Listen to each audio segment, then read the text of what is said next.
Lamang na lamang yung taon kami mga doy, pero as you can see, makikita nyo naman siguro yan. Lamang talaga kami sa kill dito, pero bandang uli mga doy, lamang na lamang talaga yung taon sila sa Tore. Hindi ko rin talaga maintindihan why bakit ganun. Isa lang siguro ibig sabihin yan mga doy, hindi dalawa.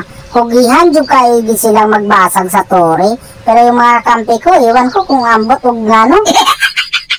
Hanggang dumating yung taon kami sa punto na naglisod gidin taon mi kay Bruno Mars mga doy. Kaya ang bulan niya, 30 na maginuang sakita mga doy. Kaya pagkatapos kung nabigyan yung gosyon dito kailangan isunod ko yung Bruno dito mga doy. Kaya kugihan dyo kayo ni siya. Kaya gibulong ko sana dito kaya naniid lang. Pero kita nyo yan mga doy, giduhar yun ko. Tapos yung alukad na pabakbakan din awa ginahimo pod. Tapos yung mga Tore namin dito, sos Mariosep, hapit na gidin taon makalbo. Kaya sinabihan ko yung mga kampi ko dito na tumarong naman yung taon kayo, huwag kayong ganyan. Kaso yung Bruno Mars dito masyadong nag-asay mga doy, kaya binigyan ko siya dito ng tawas. Hindi pwede yung ganyan, panggap kasi yung taon siyang bayani. Kaya ang nangyari sa kanya, naging alaala na lang yung taon siya mga doy. Tapos yung ex-bo dito, nagpanggap din na makatakas siya. Kaya lang, ang ginawa ko dito mga doy, hindi ko binayagan na makatakas siya. Sos Mariosep. Tapos yung ditong dalawa, dumalagan pa. Tapos yung gusyo, nadali ko rin mga doy. Ay unsa pa man di ay. Habulin pa sana ni Alucard yung prangko niyan. Sinabihan ko, atakihin na natin yung dakong mananap. Hindi natin kaya yan. Kaya dito, tumuo naman sila sa akin mga doy. Kaya yung dakong mananap, pinatake namin. Tapos nang gulo na naman inuwan sila dito. Ay hindi pwede yung makuha niyo yung pinaghirapan namin.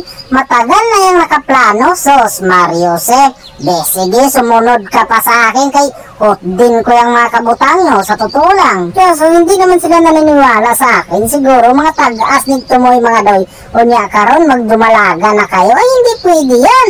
Dito tayo walang dalaganan. Sos Mariosep, kung kailan umisog ako, saka naman kayo magsidalaganan. Agoy doy. Silipin ko lang naman sana yung blow up dito mga doy. Kaya lang ito naman yung binungad sa akin pagkawalay batasan. Kaya nung muling pagkabuhay ko mga doy, sinabihan ko yung mga kampi ko na humulat kayo sa akin mga doy.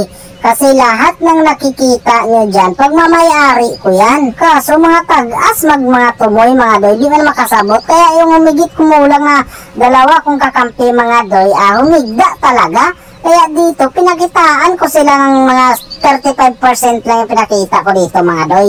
Kaya nakuha ko talaga yung taon yung minyak dito.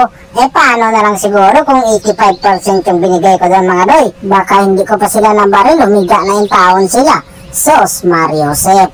Kaya tama lang talaga yung 35% na bigay ko doon mga doy. Huwag nating abusuhin yung mga bagay-bagay na hindi naman talaga bagay mga doy. Kay lisod po ba kayo ng ingon ana. Siguro nakaingon ugusik yung mga kalaban namin mga doy. Kasi nagkakaroon talaga sila ng pagkakataon.